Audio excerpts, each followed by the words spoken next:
how to activate your debit card on the Bank of America app. So here I'm just going to scroll down. We have this separate section here for how do I activate my debit card.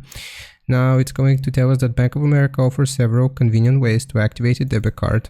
So you can either use the website, so you have to log in into the online banking to activate your account, and then you can do it through the website. However, if you want to do it on a mobile device, we will have to log in into the mobile app to activate your card.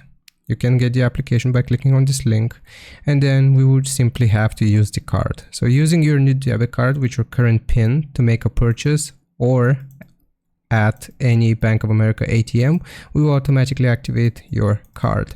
So like I said, you will have to make a purchase, or just simply using the debit card will automatically activate it and you won't have to do anything. So I really hope this was informative. Leave a like and sub if this video helped you out, and I'll see you next time.